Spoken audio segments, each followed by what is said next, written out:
बहुत से लोग कहते हैं डॉक्टर साहब मैंने सबको माफ़ कर दिया, आपके कहने पे दुआ दे दी, मैं उसके बावजूद ठीक नहीं हुआ या हुई।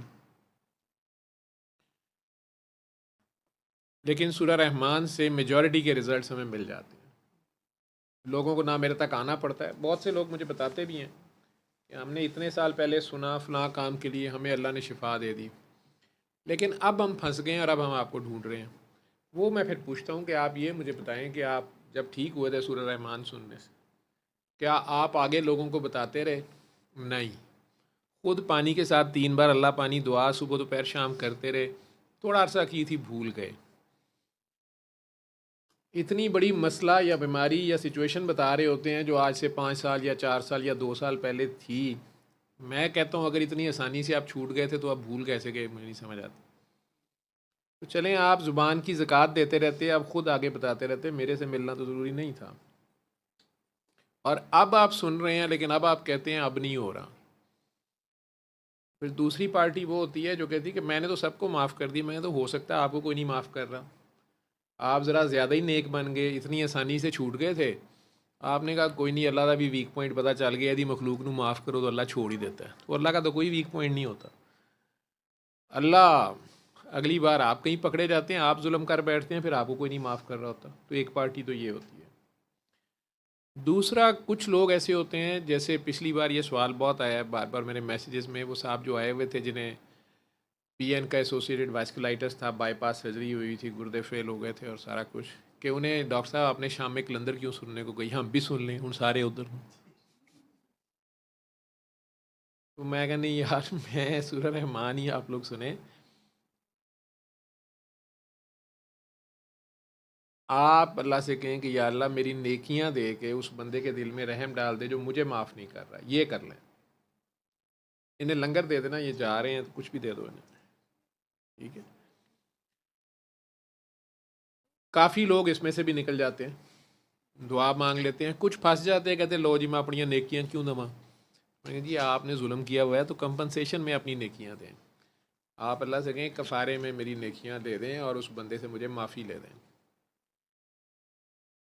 और जो नेकियां बच जाएँ वो नबी पाक सल्लल्लाहु अलैहि वसल्लम को दे दें कि या अल्लाह आप अपनी उम्मत पे बांट लें। सरकार दो आलम को कह दें कि अपनी उम्मत पे बांट लें, उन्हें गुनाहगारों की बड़ी फ़िक्र थी, ताकि आपको थोड़ी तरगीब हो, पता चले कि सरकार तो हमारे लिए इतने फ़िक्रमंद थे, कुछ उनकी तरफ ही ध्यान चला जाए। और गुनाहगारों को माफ़ करना ही होता है ताकि आपको भी माफ़ी मिल जाए। करो मेहरबानी तुम अहले ज़मीं पे, खुदा मेहरबान होगा अर्श बरी पे। और ये कुरान में ऐसे आयत भी है, तुम रहम करो ताकि तुम पे रहम किया जाए। और अगर आपसे जुल्म हो गया है तो उसमें माफ़ी मांग लें। कई बार तलाफ़ी करनी पड़ती है, अकेली माफ़ी से गुजारा नहीं होता, तो तलाफ़ी कर लें, अपनी नेकियां दे दें। अपना डर है कि यार मेरी नेकियां कम हो जाएंगी, तो फिर और नेकियां कर लें, किसने मना किया है? नेकियां मुंह मशरक़ और मगरिब को करने का नाम नहीं है कि काबा इधर है जी इधर है जी। नेकियां अल्लाह की मखलूक का भला करने का नाम है, और वो भी अल्लाह की खातिर, जताना नहीं है। किसी भूखे को खाना खिला दें, इतनी गर्मी में किसी प्यासे को पानी पिला दें, किसी गिरे हुए को उठा दें, किसी कैद को आज़ाद करा दें, कोई गर्दन छुड़ा दें, किसी नंगे को ढांप दें, जो भी आप अल्लाह की खातिर कर सकते हैं। और इसमें भी सबसे ज़्यादा रिवॉर्ड अपने करीबी अजीज़ रिश्तेदारों का है। आप पे सबसे पहला हक आपका, आपके बीवी बच्चों का या खामन का, आपके माँ बाप का है, फिर आपके सगे बहन भाइयों का है, आपके ससुराल ननिहाल ददियाल वालों का है, आपके हमसायों का है, आपके दोस्त अहबाब का है, जिनको आप जानते हैं, जो आपकी खुशी गमी में शामिल होते हैं। उनका आप ध्यान रखें, उनकी ज़रूरतों का, जो आपके पास ज़रूरत से ज़्यादा है, अगर शेयर कर सकते हैं अल्लाह की खातिर, तो ये आपकी असल नमाज की कबूलियत है। ये अल्लाह पे ईमान का एक जुज़ है, जिसने पहले आपको दिया वो और भी दे देगा। घबराएं ना, आपका कम नहीं होता।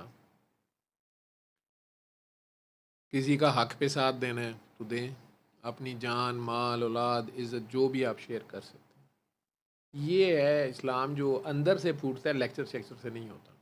जितना आपका ज़र्फ़ हो, जो आपको अल्लाह तौफीक दे, और ये करके भी आपने जताना नहीं होता किसी को, ना किसी से शुक्रिया की उम्मीद तक रखनी होती है। ये सब आपने अल्लाह के लिए करना होता है। बल्कि जिस पे एहसान करें हो सकता है उल्टा वो आपके साथ ज़्यादती भी कर दे, तब भी दुआई देनी है। ये सरकार दो आलम का शेब है, ये एक एक्स्ट्रा चैप्टर है, ये वो फेल है उनका। जो बड़े बड़े गुरु रूहानियत के भी, दोनों साइडों के, शैतानी साइड के भी, वो भी मुकाबले में मैंने बताया ना कुर्बानी भेंट ही दिलवाते हैं, लेकिन ये वो फेल है।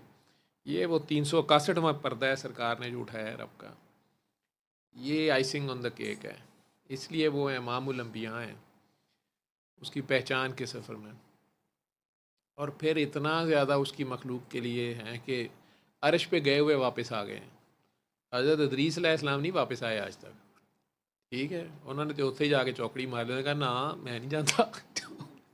सरकार जो हैं, मेरे ख्याल इदरीस तीसरे या चौथे आसमान पे है, पहचान का सफ़र है उनका। लेकिन सरकार अर्श पे जाके भी वापस आ गए हैं।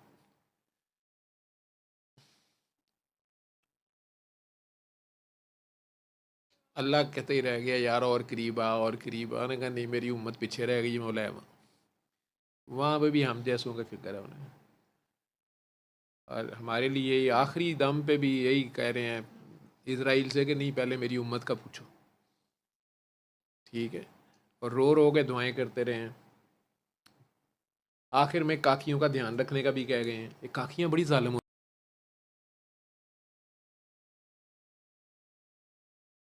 सल्ले अला सल्ले अला सल्ले अला सल्ले अला सल्ले अला शफीना सल्ले अला